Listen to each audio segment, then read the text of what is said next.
Hey guys, and welcome back to my channel. I'm really excited about this episode because today we're going to be looking at the new Canon EOS R6, a Christmas present I got myself this year. This is a camera I'm planning to introduce into the rotation of cameras that we use for CK Productions and that I use for my personal work as well. I've been wanting to get a new mirrorless camera for a while now, but I never got to the point where there was one camera that really stood out to me that I really wanted to get until I kind of came across this one here.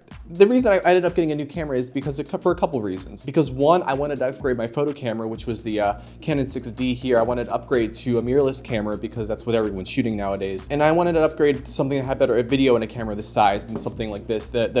We used to shoot a lot of video with this thing, the Canon 6D before, but the video specs that it has now really aren't up to snuff to what you should be shooting with video nowadays. I also wanted to give another option for video on set as an alternative to shooting with my C100 Mark II.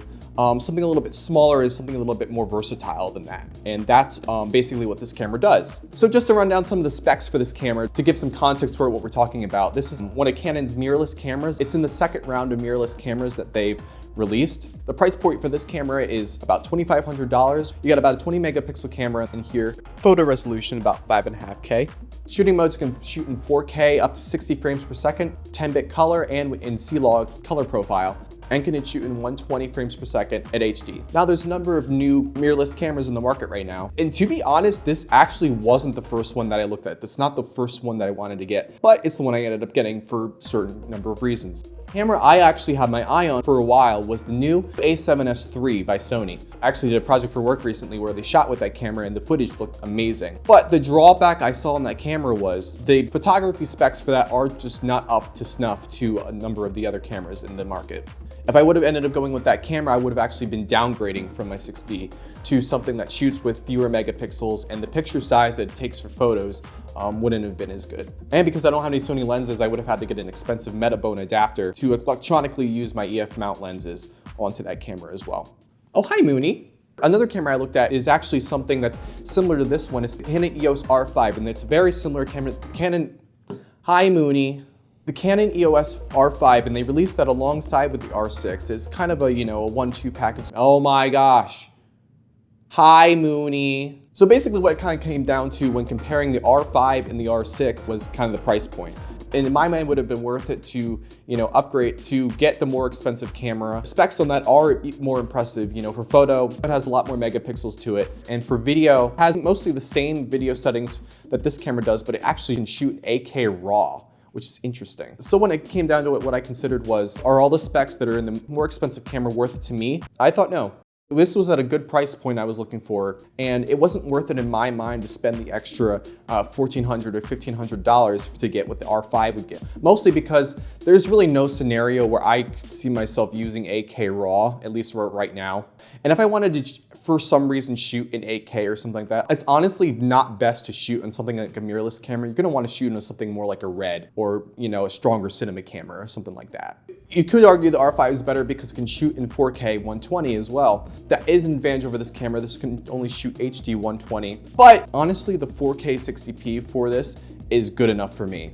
I don't really shoot a lot of stuff in 120 frames per second. It's a little bit too slow for me. And in terms of how, the R5 might have more megapixels than this guy, it's not always about necessarily the amount of megapixels you have. As long as you reach a certain threshold, it's honestly about, the way it takes the picture and the color science. I've always been a huge fan of what Canon can do for photo. I've loved the stuff that comes out of my 6D. And from what I've taken so far of this R6, I really like the stuff that's come out of the R6 as well. And honestly, in my mind, I don't feel like I do enough photo work to really kind of justify getting something that's a lot more expensive. Maybe in the future, if I end up doing more and more photo work, I could end up upgrading to something like that. But for right now, this definitely works for me. The last thing I had to consider with this camera, and this is an issue that pops up with the R5 as well. If you heard anything about these cameras when they first came out, they had a lot of overheating issues. Now, I did a lot of research on why these overheating issues happen, and I figured that for 90% of the stuff that I'm gonna do, I'm not gonna be in the scenario where I would end up really overheating it. A lot of times what causes the overheating in these cameras is shooting more, than 30 minutes at a time at a resolution of 4K or over. And for the majority of the work that I see myself doing with this camera, I don't see myself really shooting clips that are gonna be more than 30 minutes at a time in 4K. The only scenario that might happen is doing ceremonies for weddings. But But what I figured is the nearest wedding I'm gonna be shooting is not gonna be for another 6 months from now or so. So it's gonna be enough time to really do some tests with this guy and see how bad the overheating actually is. It's gonna actually be an issue in a situation like that. And firmware updates that they've done with this thing, they say definitely have fixed some of the overheating issues. And possibly firmware updates in the future could fix it even more. Now, the advantages of having this camera into the rotations of cameras that I use for my work. So for photography, for the longest time I've been shooting with the Canon 6D right here. And I think this camera is going to be a good complement to that as well. It's going to be my main photo camera that I'm going to use going forward. But if I end up being on shoots and other scenarios where I'm going to need 2 different cameras or 2 different shooters, I have both of these options right here. So as of now, the primary camera that we've used for doing these types of videos is the Canon C100 Mark II, which was what we're shooting with right now. Canon C100 Mark II is kind of a unique camera where it shoots with a 4K sensor, but the actual product itself ends up being 1080 because it's downscaled. Even though that does scale down to 1080, it still comes out really, really nice. But what's gonna be great about this camera here, this camera shoots in 4K and it shoots with all of the same specs, all the same frame rates and stuff, and even more than the C100 itself. But instead of scaling it down, it's gonna give me the option to shoot, edit, and use those 4K files in their native format. What's nice with this camera as well is honestly the size of it. Shooting with something with the C100, which obviously is very nice and it's got a lot of good functions built into it that are really good, it wasn't always the most convenient camera to shoot with, especially when we were shooting with stuff on the gimbal, on the stabilizer. I've got sort of like a Ronin-esque equivalent stabilizer that I use, and you kind of have to hack it, kind of fiddle with it a little bit to make it work with the Canon C100 being that large. For stabilizers and stuff, they're mostly designed for cameras like this. Being able to have the option to use camera like this on a stabilizer like that, it's going to honestly be a little bit easier working with it on set, and it's going to give the option to have a lot more different angles we can just shoot. Using this camera, there's going to be a lot less takes that we're going to need. And plus, shooting a wedding all day, having something large like the C100 on that stabilizer, running around all day, it made my back kind of sore at the end, running around like that, and having something a little lighter on that during the day is going to be great. And so that's basically why I picked this camera. Just because those are the reasons I picked this camera doesn't mean this camera is perfect for you. You may look at a camera that I didn't think was great and it'd be like, oh, this might be a great camera for me. That's absolutely true. When you're in the market for a camera, you want to consider all the work that you're doing with this camera, what kind of scenarios you'd be shooting in, what kind of color science that you like that comes out of cameras. Do a lot of research, look at a lot of examples from cameras. There's never a one size fits all for a type of camera. You want to look for a camera that